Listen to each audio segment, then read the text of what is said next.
you going to teach us anything? What, you want me to teach you something? You want to learn something? All right. You got it! Hey there, everybody, and welcome to Atomi Brainwaves. I'm your host, Simon, and I'm joined today by Sue. Hello, Sue. Hi, Simon. How was your lunch? It was very good, thank you. Yes, just letting everyone know we're recording after lunch. Yep. Bringing that post-lunch energy. Yeah, two into cakes the down. studio. Yes. 2 cakes down, 1 to go if we do well. We are recording here in the studio at Atomi HQ. Atomi is an online resource for second-level education, a platform used by students and teachers alike to help make education awesome and engaging.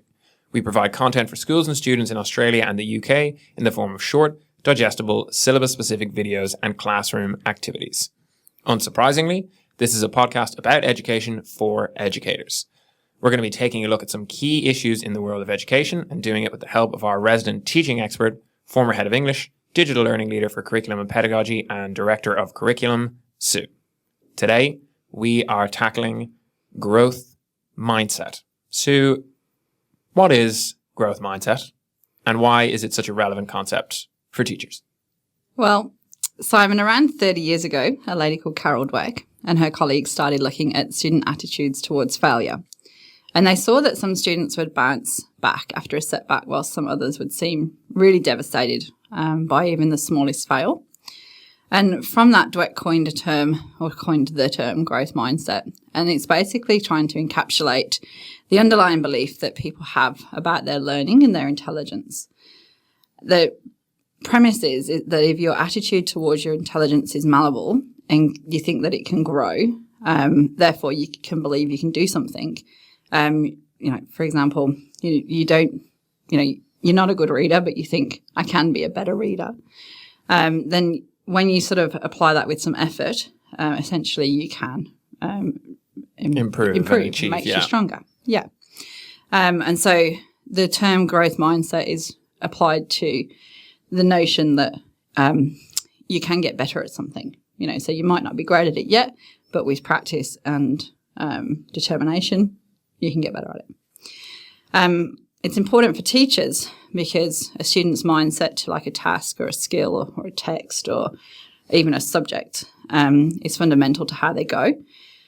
So if you take, say, a year 9 student in an oral presentation, he's doing it in front of the class and they think, I'm no good at public speaking. I can't. You set the task, and this has happened to me hundreds of times. You set the task and they say, it's public speaking. I can't do public speaking. I've never done well at public speaking, and they've got all this negative self-talk. A kid with a growth mindset wouldn't do that. A kid would be like, with a growth mindset, would sort of say, I didn't do great at it last time, but these are the things I did wrong, or these are the things that I need to improve, and therefore I'm going to try and do better at those this time. So it's sort of tackling things with determination and with that ability to believe in yourself, I guess. And I suppose a major source of where the relevance comes from is that this idea of having a growth mindset, I guess it would be fair to say nowhere is it more important than when you are a child, right? Yeah. Having that capacity to think you can improve, obviously it's valuable all the way through your life, but at those pivotal formative years, that's when it's the most important to have. Yeah. Hence the relevance and importance to teachers. Yeah. And it's a funny skill really, because if you watch a baby learning to sit or crawl or walk, a baby learning to crawl does not stop the first time they fall over. Like they do it and do it and do it until they can crawl. And then they crawl and crawl and crawl until they can sort of stand. And then, so when it comes to a skill like that, they take many, many setbacks every single day, every minute of the day, but they often carry on going. Oh, hilarious. Yeah. And they've got nappies on, so it does at least pad their bottoms out and stuff. But they, when it's something like that, they overcome it. But then somewhere through childhood, that becomes sort of like a skill that they lose. And suddenly they become shy or worried about something or anxious because they, failed it last time, or they got a bad report on that, or so-and-so might have laughed at them in class, or loads of different examples, millions of different trigger points that can make somebody feel, I can't do this. But it's then, I guess, changing that narrative around instead of I can't do this. A lot of schools use the sort of narrative self-talk, I can't do it yet. And just that simple 3-letter word is very powerful. I've not been able to do it yet, but I will. Yeah, the unspoken thing. Yeah, exactly, is that I will be able to. So I guess the other side of the coin of growth mindset is the idea of a fixed mindset, which is as opposed to the I can't do it yet, it's the I can't do it and I never will be. Could you talk me through the dangers of having a fixed mindset is in a student's development, and also how a teacher might recognize it? What are the telltale signs that a student is fearful, is struggling, but it's not just this is really hard. It's this is really hard and I've essentially given up. I think it's in the language that they use. So you'll hear it from sort of the very, very negative self-talk. So it might be, they might say it sort of jokingly or incidentally. But if you're in tune and listening for it, then that's where you can jump in, probably not publicly. In front of the whole class, oh, Johnny, of course you can, kind of thing. But you're just pushing Johnny even further into that hole. Like that hole of leave me alone, I can't do this. But just encouraging, I guess, small sort of steps. If a kid is very, very fixed in I can't do this, then it's a real mentoring situation to move them into, okay, so you think you can't do it. Let's take one chunk of it and let's make it so that you can do that. And then I guess it's like building that sense of self-assurance that you managed to do that bit. Now you can do the next bit, now the next bit. And hopefully gradually that will change whatever's fixed in their mindset. But the first question you asked was the danger of it. Like the big danger in education is obviously that they just pigeonhole themselves. So I'll go back to the oral test, the oral example. That used to be a skill that was sort of a languages-based skill. And then in the English classroom, but now pretty much every syllabus across the curriculum has an oral component, to build up speaking and listening skills and stuff. So a student can't really any longer say, oh, I don't do oral tasks or I can't do them, because they're exposed to them throughout the whole level of subjects.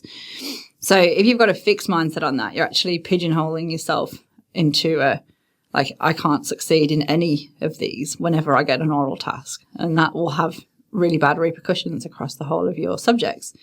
So when you can break that down and work into the growth mindset idea of it, you can still not like something. So you're like, I don't like oral tasks, but I'm going to be able to do it.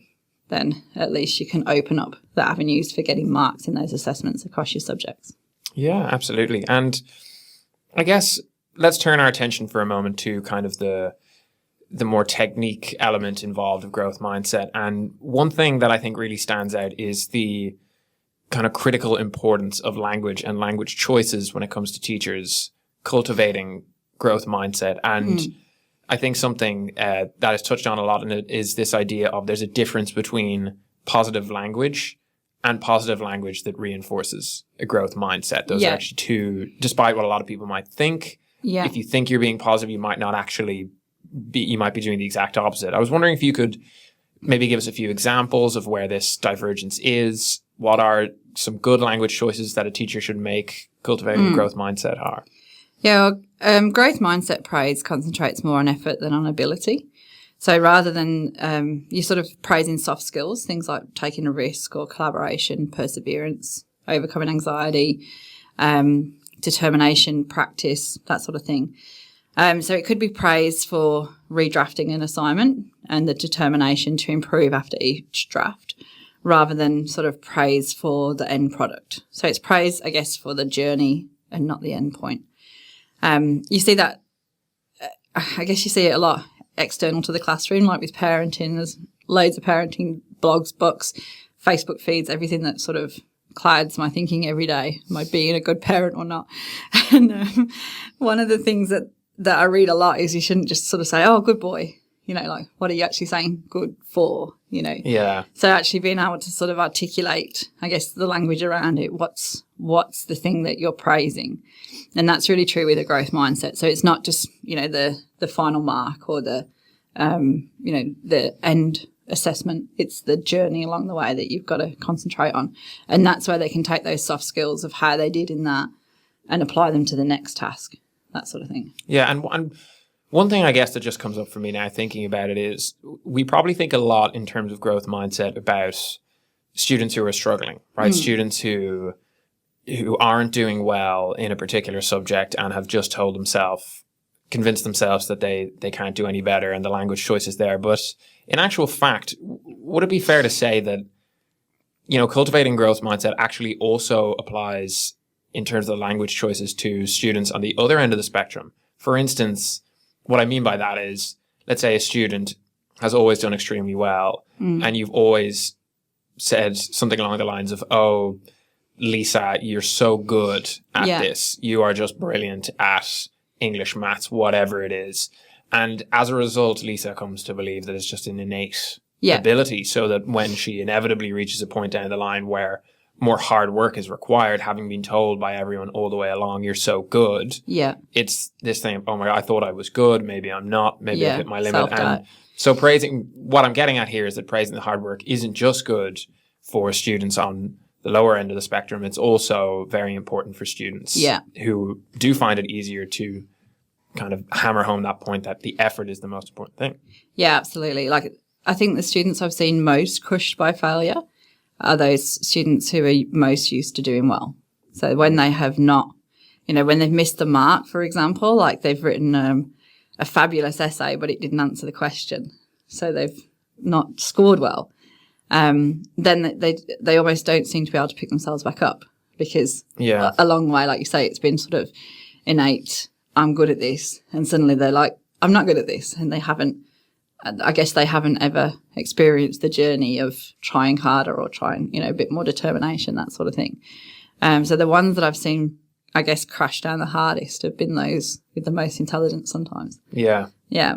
Which happens across the board in so many fields. It's not just academic. You think of sports or music or anything, believing you're the best until you reach a point where somebody's better. That's the moment where, if you've never had to value the work involved, it can all sort of fall apart. Yeah. And then that's where you need to be able to give yourself that sort of self-talk of, what can I do to continue to excel? Yeah. And having received that all the way up from teacher and parents obviously makes such a difference. And I guess following on from that idea, so obviously the teacher we've talked about the importance of a teacher's language choices, but inevitably there are going to be externalities that affect a student, affect their mindset around their ability.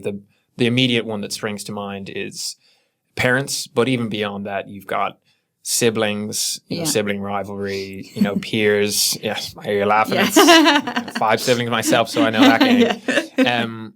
I guess my question is, for a teacher who's looking to foster a growth mindset, what can they do to help a student who is facing these kind of external barriers to developing their growth mindset?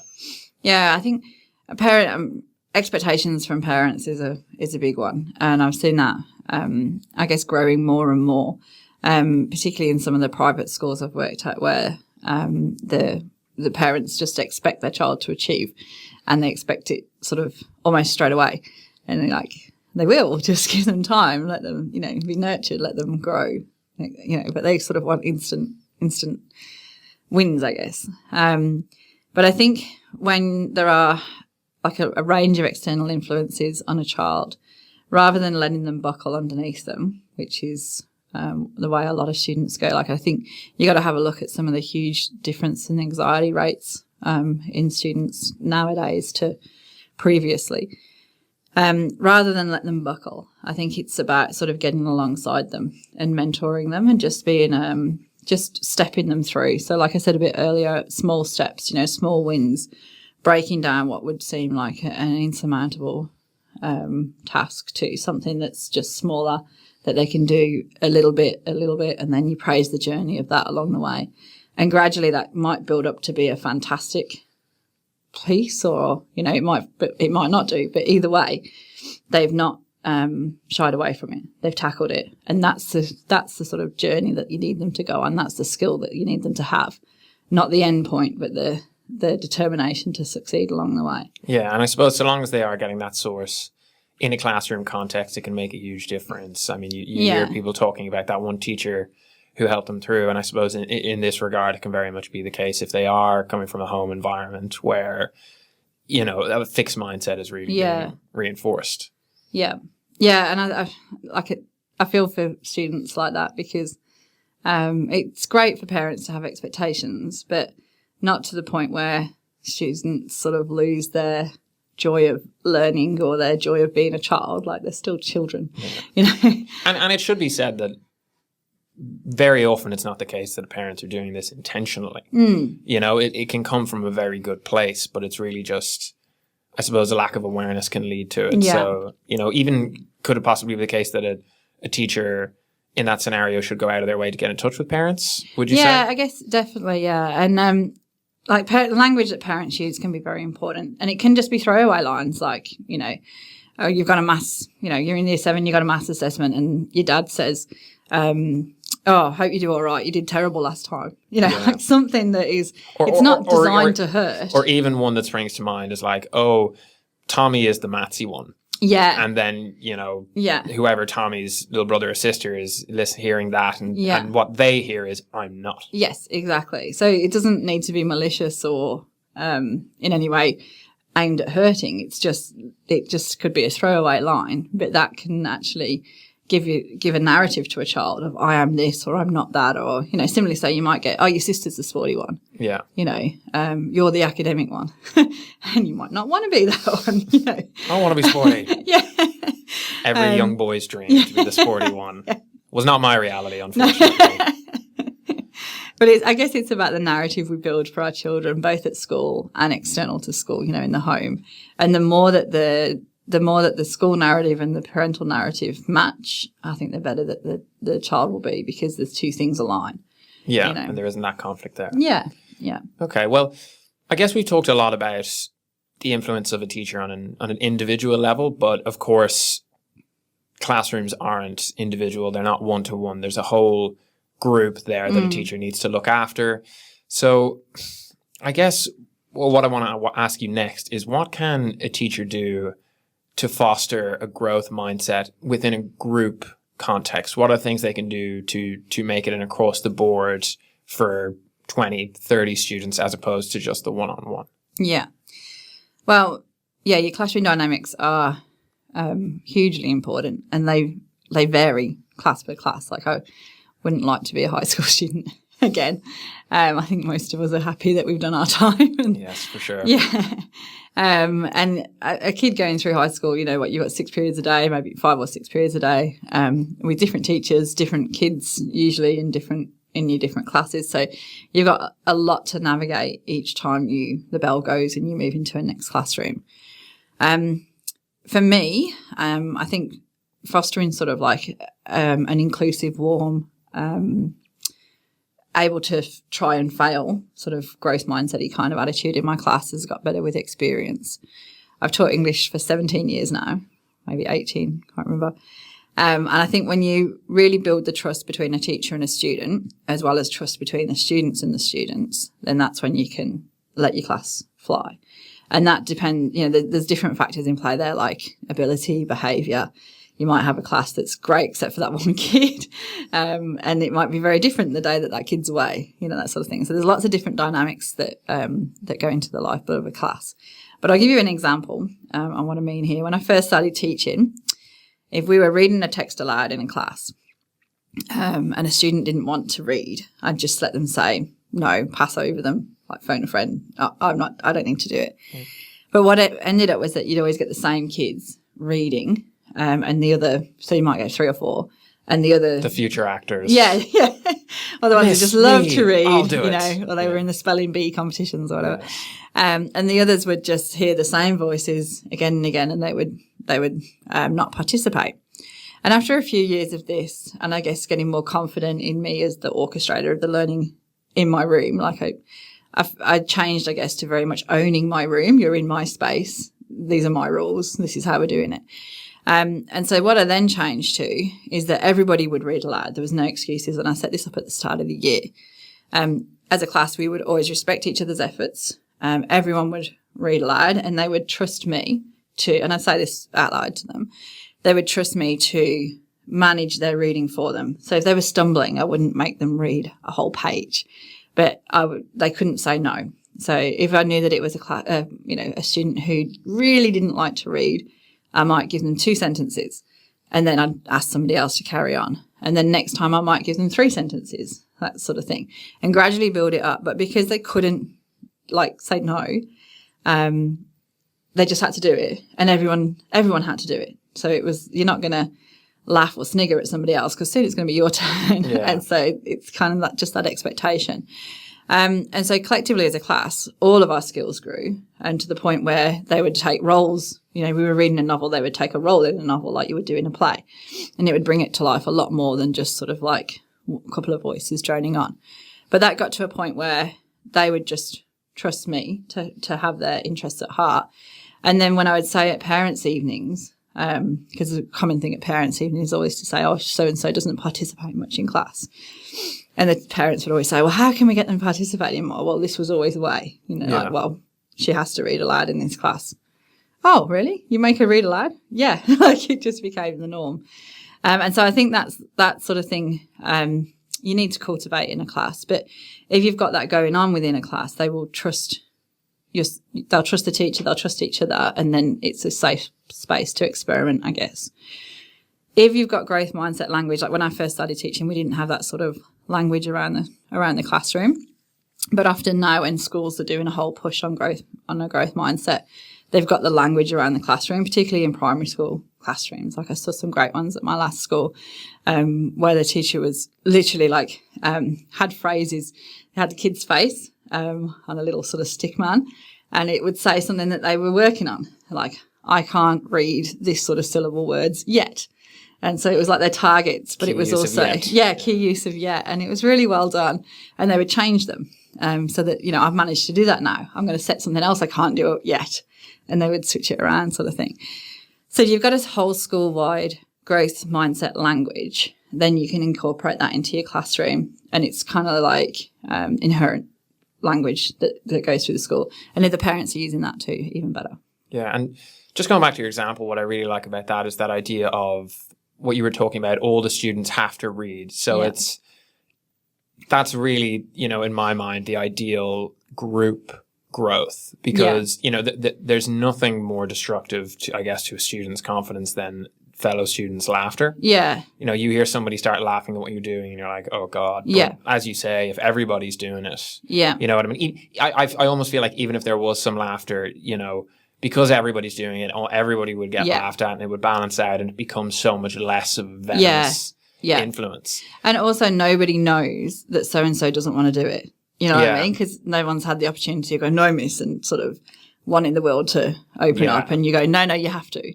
Like, it's just expected. Yeah, it's eliminating a lot of the setups that would breathe life into the tension. Yeah. Okay, well, makes a lot of sense. And I guess so far we've talked a lot about the positives, the benefits of growth mindset culture. One criticism that is occasionally levied at it is that it can sort of limit the development of emotional competencies. Mm-hmm. By that I mean there are those who would say that by constantly praising a student's work and this idea of I can't do this yet, create these false expectations about what they can achieve and in the process stunt the development of, emotional fortitude. Do you think this is a fair criticism? Is there some value in it, or do the positives outweigh the negatives there, or what are your thoughts? Yeah. Well, I think it comes down to discernment, really. At its heart, growth mindset's trying to grow emotional competencies from being sort of very static into malleable, and things that emotional competencies that help us interact in positive ways and manage our emotions, like relationship skills, confidence, coping, self-regulation, self-awareness. They can all be fostered by a growth mindset approach. I think what you're getting at is telling a kid that, telling like a student that they could do anything is dangerous. Yeah.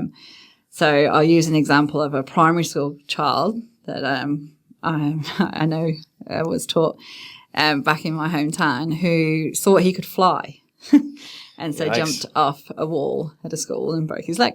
Oh, God. You can't tell a person, oh, you can't fly yet. You can't, that's not going to work. So I think, but if it's used with discernment, no one's going to do that anyway. And I think, say you've got a kid who really wants to play the trumpet, but they can't get a sound out of it. Well, of course you can still encourage them and see how far they get. You might not be saying, next week you're going to be, playing in an orchestra sort of thing. But I think with discernment, people who are doing it well are not going to do that anyway. Yeah, they're going to figure out how far can I go with this encouragement? Yeah. Do I need to rein it in? If I can see the student isn't going well down here, set more realistic targets and goals. Yeah, you're not trying to make them into Superman. Yeah.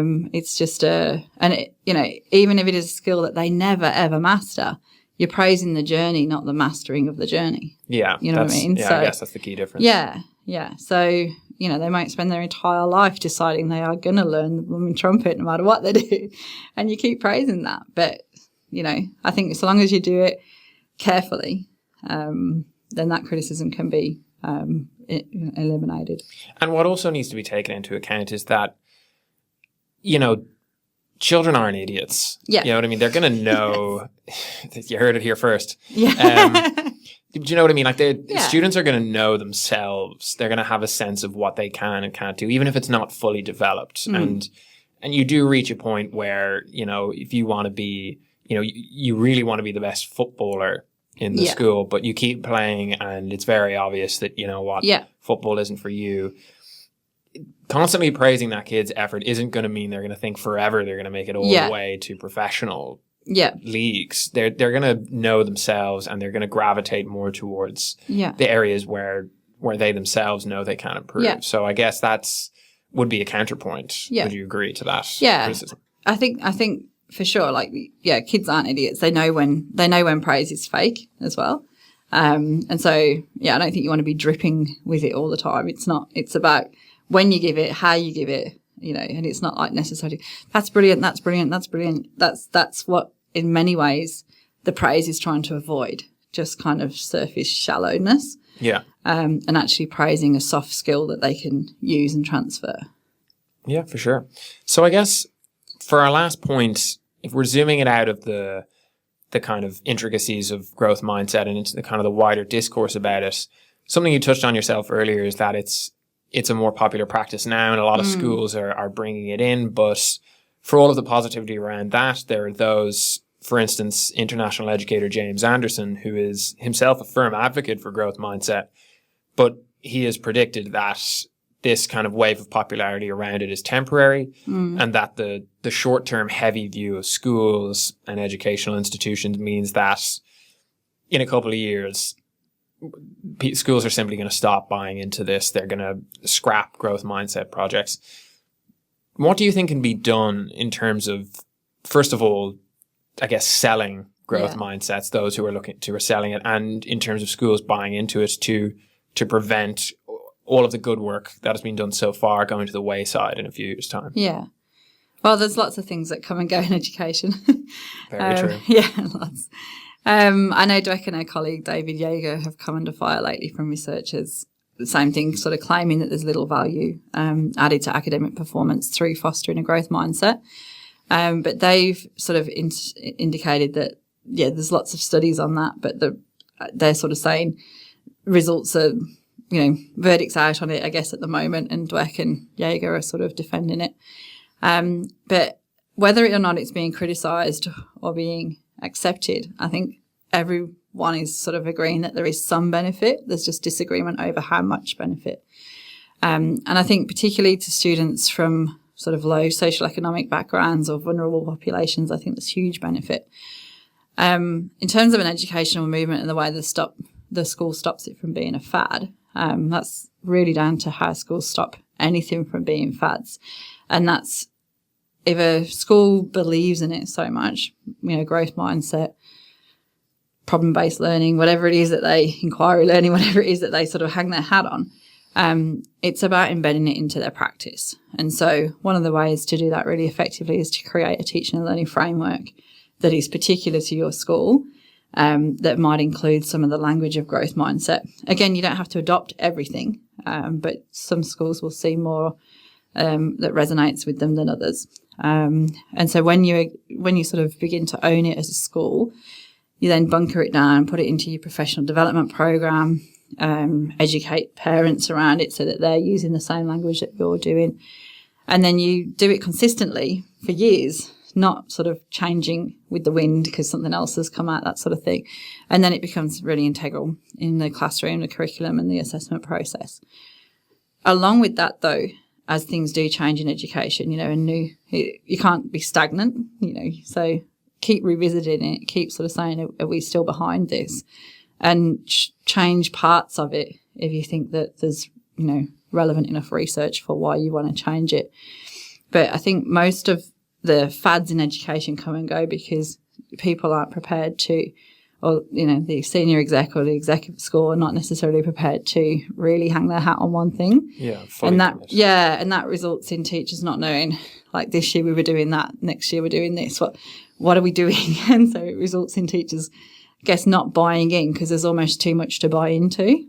So there's a school down in DY that I've seen do really, really well with a thing called Building Learning Power. And their principal is really 100% behind Building Learning Power. It's written by Guy Claxton in the UK. And she, a few years ago when she wanted her school to go down that route, she told everybody that she was 100% behind this. This is what she believed in. And they would not do any professional development on anything else for years. It would just be embedding Building Learning Power. And she's stuck to that for years. Okay. And so if you go I went to the school in 2016, I think. So they've been doing it maybe 2 years then. And it was all through the classrooms. The teachers owned the language. They spoke the language. They'd written. It sort of went through the very core of their school. And that was 3 years ago now. Like it's still their focus. I think she's now writing a book with Guy Claxton as well. But that's what I mean. Like a school really hanging their hat on something stops it from being a fad and from coming and going. Yeah, which doesn't require not recognizing any flaws or faults in it, but it means taking a viewpoint, I guess. What you're saying is we'll commit fully to this and we'll correct the errors as they arise, but we won't abandon it because we hit. Yeah, we still believe in it. Yeah. And I think then also it becomes your point of difference. You sell your school on that. We are this type of school and we believe in this. And that's where, obviously, if you're a private school, that's what your selling point is, and that's why people go there. You know? Okay, sounds like a good roadmap for making growth mindset a success in your school. That's all we have time for today on growth mindset. But before we go, as always, we're going to get Sue's hot tip for the week. This is just a little bit of advice. Maybe it's a little anecdote from her teaching days. For teachers, doesn't have to be that serious. Sue, what's your hot tip? This one's for new teachers or teachers who are sort of first in their early career stages. Thinking of them sort of, we're drawing towards the end of term here in Australia, and thinking of those exhausted teachers as they get into term 4, week 8.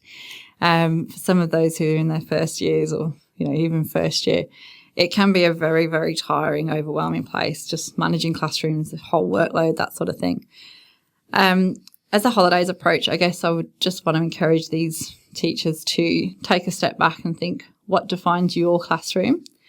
So I knew, like the example I gave earlier about my, a very simple rule that everyone had to read aloud. That was because I wanted to sort of have expectations of trust within the classroom, and everyone participated. That was one of my rules, I guess. Everyone participates. So just think, what defines your classroom? Do your students know what that is? Do they know that when they come into your classroom, it's different? And what is it that's different? What sort of denotes you as a teacher, and what denotes your classroom? And then keep fostering it in your interactions with students until it becomes very much the lifeblood of your classroom. So just time for reflection, I guess, over the holidays. What defines your classroom and your teaching? Sound advice for all the new teachers out there. That is all we've got time for today. Thanks for listening, everybody. Hope to see you back again for wherever we land in the education world next. In the meantime, if you like what you hear, check us out on our main site, getatomy.com. For now, it's goodbye from Sue. Bye, Simon. Bye-bye, and goodbye from me.